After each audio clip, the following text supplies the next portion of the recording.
If you are receiving this transmission, you are the Cynical Militia.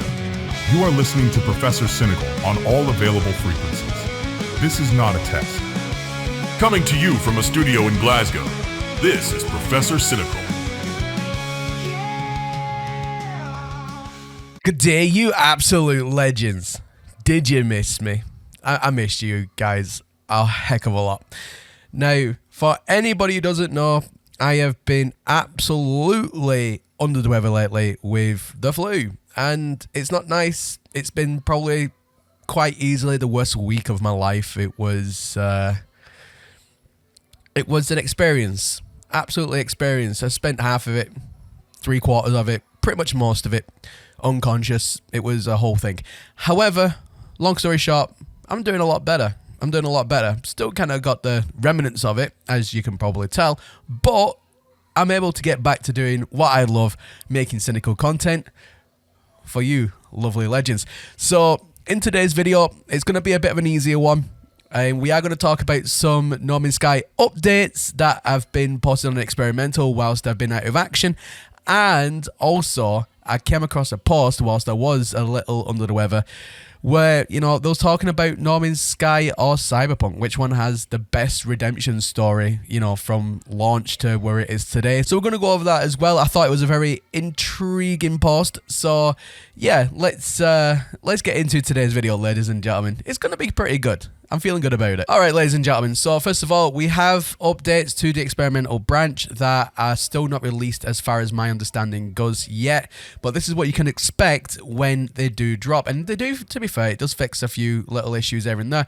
So the first one is fix an issue that could cause Corvette technology slots to rearrange themselves after playing in multiplayer.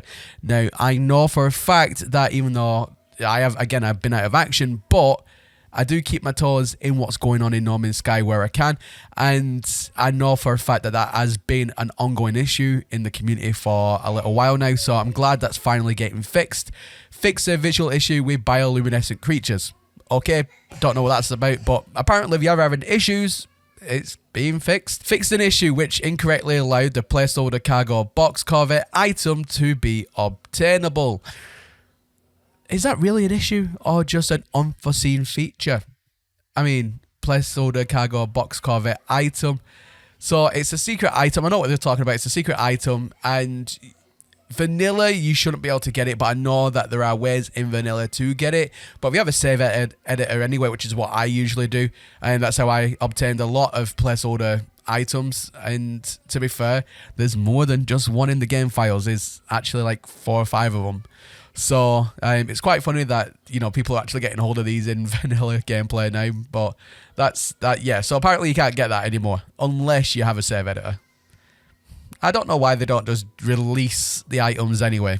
If they're in the game files, let people have them. Fix an issue that prevented the Corvette landing gear from retracting during flight. Again, something I've noticed personally in my own gameplay, not a massive issue. At the very most, just slightly aesthetically displeasing sometimes, but, you know, again, some people have been using that as a feature rather than as a aesthetic thing, so I should say using it as purposely for that purpose and aesthetically and all that. I don't know what I'm talking about, but yeah, basically, it's fixed. Fix an issue that could cause the ribcage on some fossils display to appear invisible. So dinos have no rib cages, invisible, now fixed.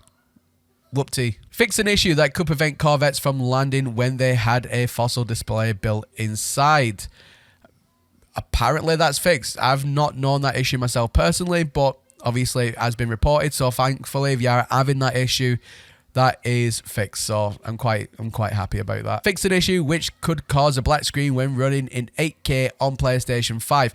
Who the heck is trying to run No Man's Sky 8K and on a PlayStation 5 of all things? Like, yeah, PlayStation 5s are really good graphically when it comes to like the performance to, for example, a PC, that kind of thing. They're the closest consoles have ever been to PC performance.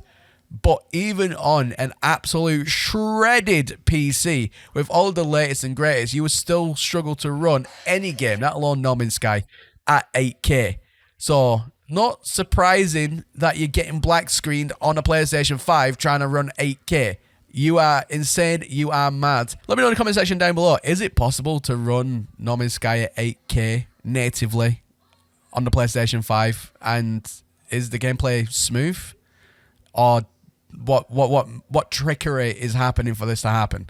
Let me know, comment section down below. All right, so the next thing I want to talk about is this post right here, and this is by Elvin Made In over on X or Twitter or whatever you want to call it, and they put this: okay, let's settle the battle today. The greatest comeback story belong to, and then we have No Man's Sky and Cyberpunk.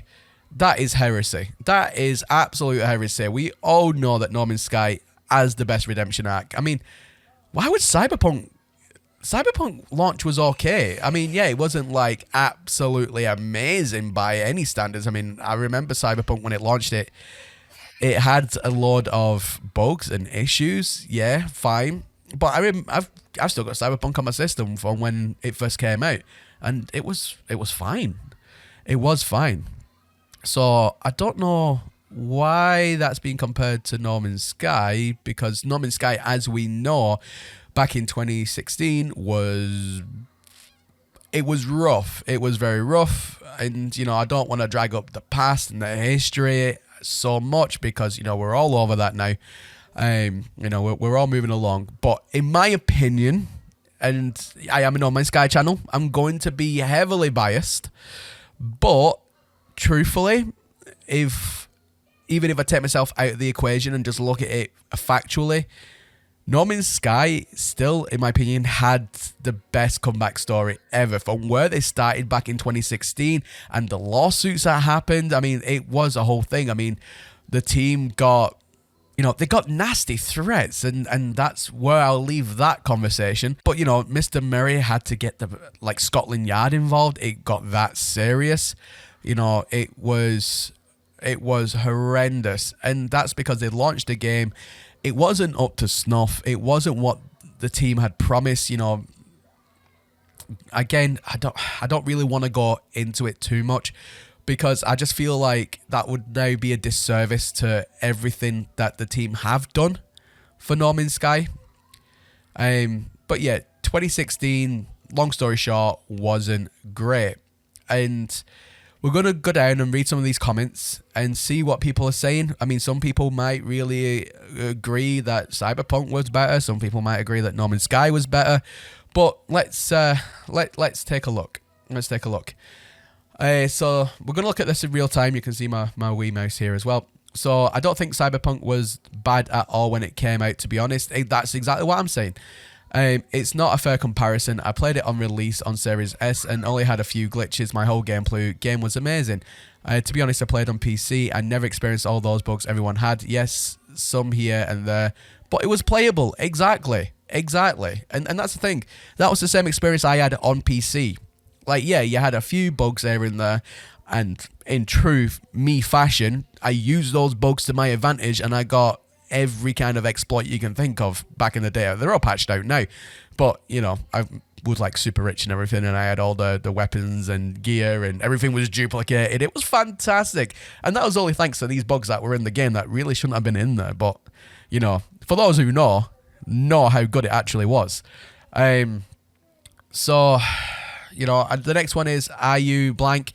Cyberpunk, yes, fixed a lot of bugs, but in what way was it even remotely the same level as No Man's Sky? Exactly. Cyberpunk put out a DLC before most of the bugs from the original game were gone. No Man's Sky has put out context for 10 years at no cost. No Man's Sky has put out context for 10 years. I think I was meant to say content for 10 years at no cost. That almost equates to a full game every time. Now, I completely agree. I wouldn't say it's equivalent to a full game every time, but I can see what he's still trying to get at. You are delusional for even trying to compare. Either you are a cyberpunk elitist, blank, or both. That's the only way you can think that this is a real comparison. That is so harsh. Yeah, guys, I'm not even going to read the rest of that comment. I don't agree with what then he starts to say. I'm not going to give this comment any more my time of day, because I don't agree with that. I just think, if you're having a debate, you can have a debate civilly. This is about, who has the best redemption arc or whatever, No Man's Sky or Cyberpunk, but to then go down the route of them starting to attack and calling the other person, yada, yada, yada. No, I don't agree with that. You can have a debate, but you can keep it civil. You know, everyone has a different of opinion of everything, and all because you believe so strongly your opinion is right over somebody else's, but they also think that their opinion is right over yours. So at the end of the day, it's all about finding the middle ground. It's all about having the debate. That's what, this is meant to all be about. But once you start going down that route of, personally slandering somebody and attacking them, and yeah, no. I don't agree with that. We're going to move on. But I like the response here. You really need to take a chill pill. And I highly agree with that. You really do. All right, so the next one we have is No Man's Sky. That's had more time to cook, yes, but it's also been free updates all the way. Their improvements from where they started to the recent Corvette update is incredible. Absolutely 110,000% agree. 100%. 10,000% agree. I can't get my words out. I'm still ill, guys. All right, I'm doing my best here. Yeah, I mean 2016. Again, I don't want to. The reason I don't want to go back into it is because I just feel like it'll be such a disservice to where No Man's Sky is. But then, how do you have the conversation of where No Man's Sky is today without knowing where it's come from? And for those who don't know, maybe they was hid under a rock in 2016, or other things happen in life, and they're only just picking up the game now and learning about all this stuff.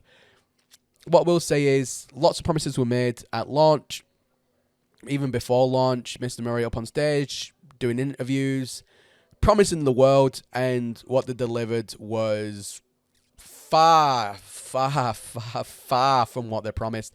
The game was buggy and glitchy, not even in a fun way. It was a mess. It was an absolute mess. It had virtually none of the features. In fact, it didn't have any real features that I can remember that was promised in the game originally. I think the only thing really you could do was go into space and go to a different planet and go to the end of the galaxy and that. And yeah, it had some sort of a storyline, I think. I'm trying to think back myself. But yeah, it just wasn't up to snuff.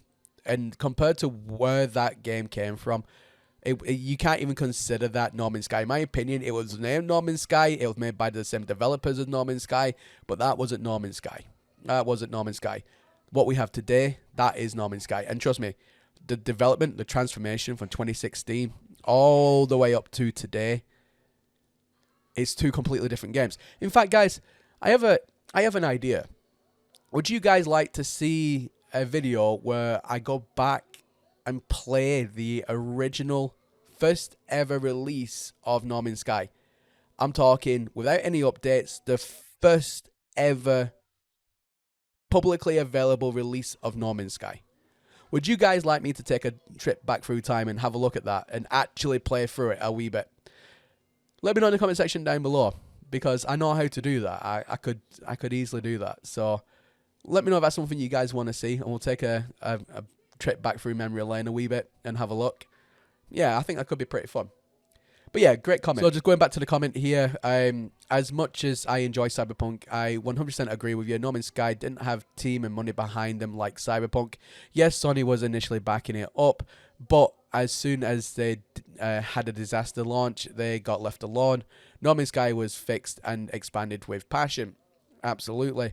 And that's the whole thing as well with Sony back in the day with No Man's Sky. Because for those who don't know, and the rumour is, and it's been in the community for a while, so I'll say what the rumour is.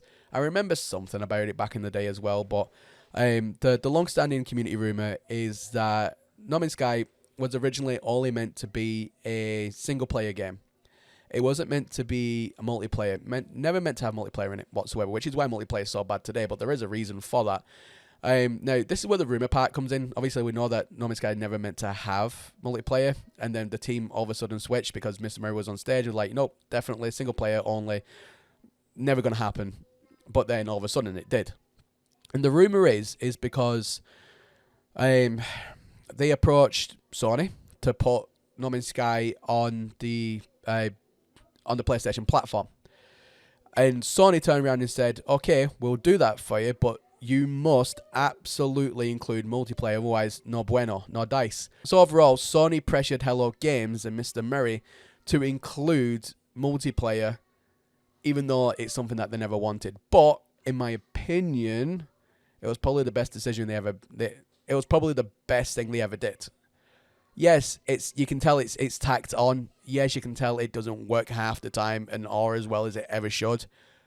But without it, we won't have Corvettes and all the fun stuff we can do with Corvettes, because Corvettes is a very much a multiplayer thing as well. Um, you know, and Corvettes multiplayer is a very fun thing to do. You know, jumping into other people's ships and flying about and going doing missions together. In my opinion, if we didn't have multiplayer, we wouldn't have Corvettes today.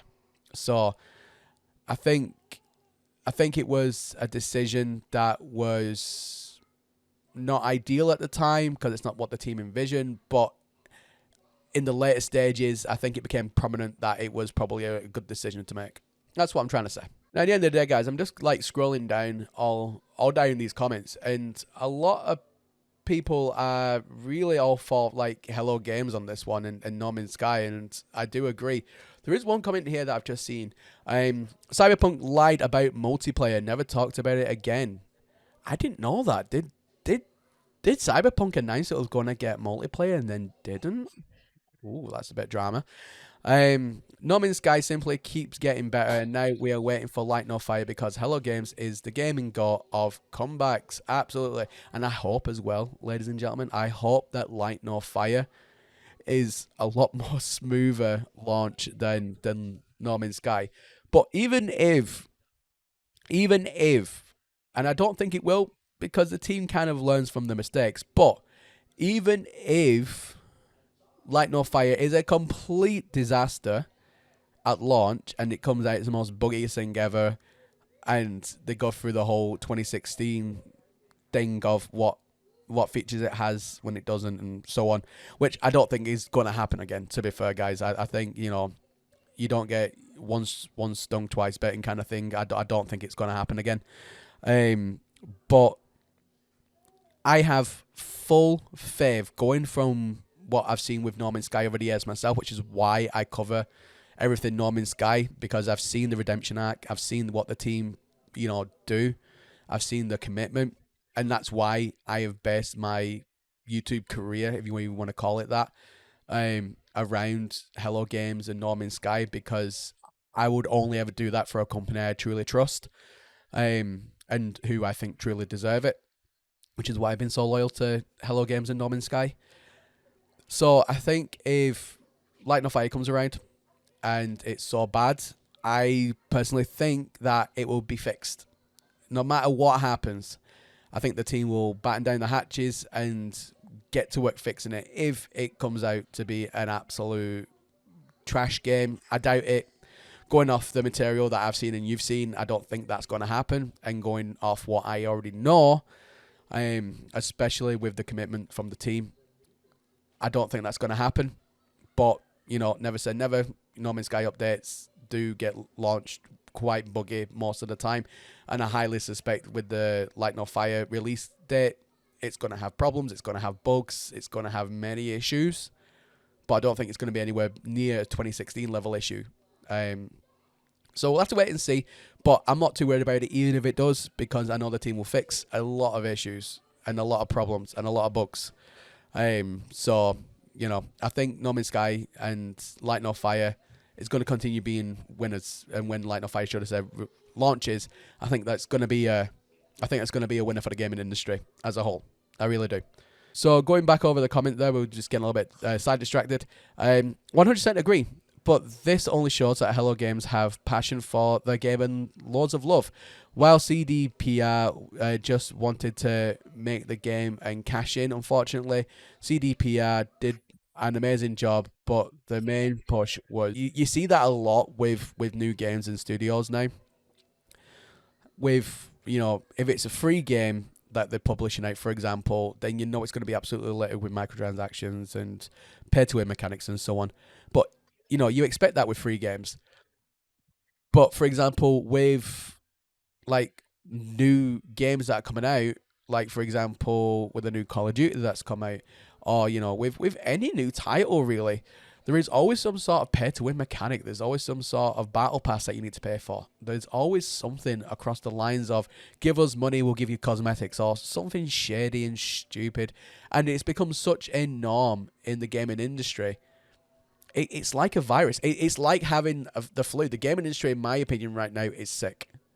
It is sick, and it needs antibiotics. It needs healing, because that's not how games should be. It's not how games used to be. And I get everyone's trying to get as much cash as possible because games are very expensive to make. But it shows that it can be done if a studio is willing to support a game past just its initial few updates after release. No Man's Sky and Hello Games, should I say more? Hello Games haven't introduced any sort of shady pay-to-win mechanics. They don't introduce, pay for this update. They don't say, okay, let's introduce some sort of battle pass or whatever the case is you want to call it to the No Man's Sky equivalent. Sci-fi pass or whatever. I'm not coining anything there. But at the end of the day, it shows that the team can still be successful and make money and develop other games from the back of that, because they don't do that. And that's what makes No Man's Sky so appealing, because, they have to sell more volume to make up for any shortfall in cash, because they don't do that. But that's the reason they sell the volume. That's the reason, people are so excited to play No Man's Sky, because they know they can just play a game without having to worry about, having to have a battle pass or the latest cosmetics or this or that. It's free. You just get it in the game. And, gaming back in my generation, when, for example, the Nintendo 64 came out, I remember playing games, you just plug a game and play. PlayStation 1, PlayStation 2, or I can go back even before then. Should I say, I still remember playing on, the Sega Genesis, for example. You plug in a game and go. That's how it should be. It's just a shame. It's just a shame that everyone these days are just trying to add things. But that's my opinion. Again, God, we are going into some really deep depth conversation here today. And I apologize for those that are just listening to me waffling and rambling. But yeah, ladies and gentlemen, I'm going to stop the ramblings. This is where we're going to leave today's video. Let me know what you think about it. Comment section down below. Who do you think has the best redemption arc? But keep it civil. Comment section down below. Do you think it's No Man's Sky? Do you think it's Cyberpunk? Or do you think it's a bit of both? Let me know, comment section down below. And let me know as well what you think about the experimental branch, and does any of that fix any of the issues that you're experiencing? Or let me know what bugs that you are experiencing. Let me know, comment section down below. But yeah, thank you all very much for watching. And as always, my name is Professor Cynical, and I'll catch you all again in the next one. Bye for now. Join the Cynical Militia on Professor Cynical's Patreon. No exclusive perks needed. Just your passion for epic space adventures and bold discussions keeps the galaxy spinning. Choose your tier. Fuel the mission. Repent jar. $1 a month. Forgiveness for your ad-block sins. A pack of Monster. $5 a month. Keep the creative thrusters firing. Absolute legends. $10 a month. That got me thinking. $50 a month. A bold, questionable financial decision that screams you're all in. Why join? Every pledge strengthens the Cynical Militia, keeping Professor Cynical's YouTube channel a thriving hub for No Man's Sky fans, craving news, updates, and unfiltered discussions. You're not just a supporter, you're part of a galactic community that dares to explore and think differently. Don't just traverse the stars, own them. Enlist now at patreon.com/ProfessorCynical1 and let's conquer the No Man's Sky universe together.